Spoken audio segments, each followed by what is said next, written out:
Et donc 7 minutes de temps de parole pour répondre aux questions.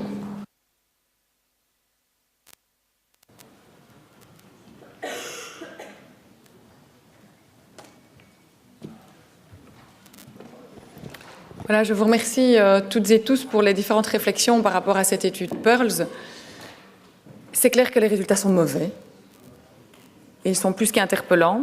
Et comme Madame Stomen l'a dit, particulièrement encore plus sur les textes informatifs que sur les textes littéraires, mais de manière globale sur l'approche, l'apprentissage de la lecture et de sa compréhension chez nos élèves de 4e primaire. Alors ces mauvais résultats montrent qu'on doit se mobiliser. C'est à mon sens un signal très fort. Alors un signal fort qui est donné à une large partie de notre population, peu importe la place d'ailleurs qu'on y occupe, parce que ces résultats ne sont évidemment pas bien vécus par les enseignants, par les équipes pédagogiques en place. Ça les interpelle aussi.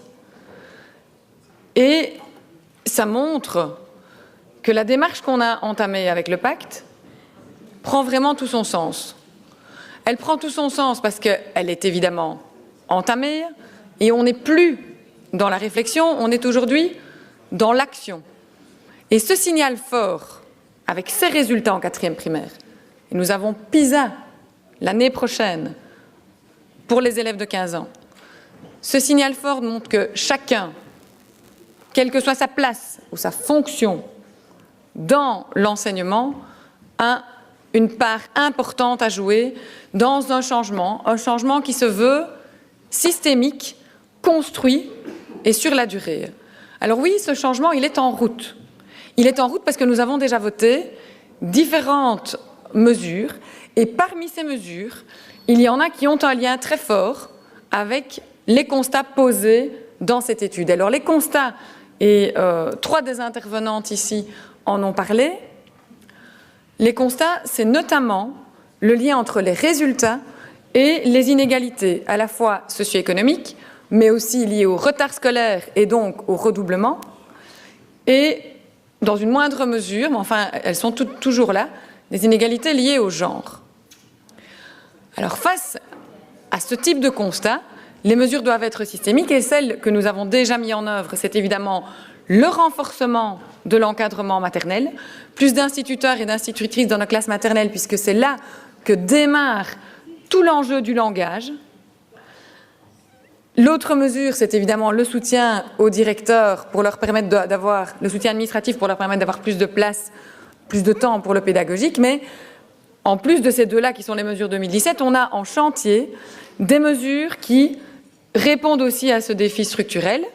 On a le dossier d'accompagnement de l'élève qui va démarrer l'année prochaine, dès les maternelles, pour viser un accompagnement personnalisé de l'élève. On a des moyens budgétaires complémentaires en remédiation, Monsieur Mouillard, qui vont démarrer aussi l'année prochaine. Ces moyens et ces mesures n'ont été rendus possibles que parce qu'elles sont intégrées dans l'ensemble du pacte d'un enseignement d'excellence. D'autres mesures encore, l'accompagnement, donc les périodes complémentaires pour l'accompagnement en français en tant que langue d'apprentissage et donc pour des enfants, et Madame Jamoul l'a dit, pour des enfants dont le français n'est pas la langue maternelle. Et toutes ces mesures qui arrivent le plus tôt possible viennent également en complément d'une mesure que Madame Jamoul a également citée et qui me tient à cœur, puisque j'étais la première à déposer cette mesure quand j'ai commencé au Parlement en 2014, c'est la fréquentation scolaire le plus tôt possible dès la 3e maternelle et puis sans doute encore auparavant.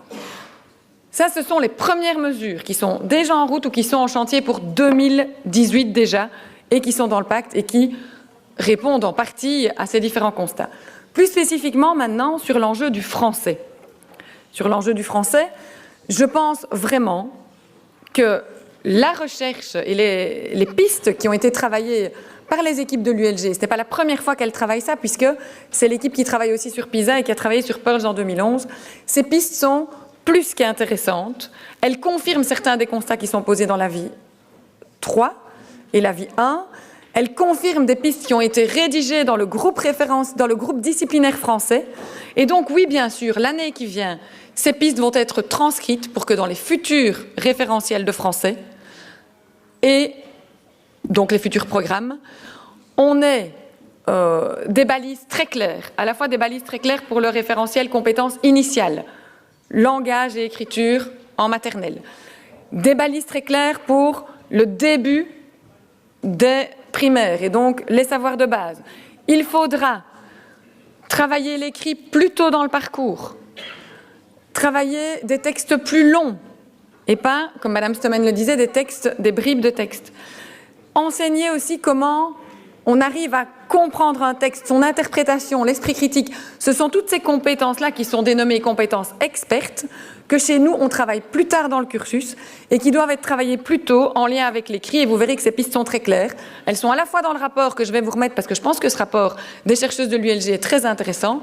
Elles sont aussi dans les constats du GT disciplinaire français que vous avez, auquel vous avez accès sur le site du Pacte. Donc vous voyez que tout se recoupe et que nous sommes sur les rails par rapport à ces différentes mesures. Donc oui, le travail des GT référentiels sera essentiel. Je n'oublie pas, évidemment, et merci à Madame Trac de l'avoir souligné, l'enjeu de la formation initiale. Et oui, mon collègue Jean-Claude Marcourt, on en a encore parlé ce matin, est bien conscient de cet enjeu de l'apprentissage du français, des méthodes aussi d'apprentissage. Et c'est d'ailleurs pour cette raison qu'en plus de la réflexion qu'il y a aujourd'hui dans la formation initiale, à savoir l'élargissement des empans pour que les enseignants qui donnent cours au 3e maternelle puissent aussi donner cours en première primaire, parce que les transitions sont super importantes par rapport à ces apprentissages, aussi bien au niveau de l'écriture que du langage, fin des maternelles et début primaire. C'est aussi pour cette raison qu'à la fois en formation initiale, mais aussi en formation continuée, on a depuis cette année proposé avec l'IFC davantage de formation pour les enseignants autour de l'apprentissage et du décodage des textes longs, donc pour les enseignants de primaire. Au-delà de ça, vous avez voté également avec moi l'élargissement du remboursement des livres jeunesse, qui contribue aussi à avoir davantage de livres dans les écoles. Donc il y a des mesures qui sont pour certaines, évidemment, en dehors du pacte, mais qui sont déjà en cours. Une des autres mesures qui vise à valoriser le livre auprès des familles a été prise par ma collègue Alda Grioli au niveau de l'ONE, puisqu'il y a eu des diffusions de livres également. Je pense que c'est une mobilisation générale qui sensibilise aussi les familles à l'importance du livre.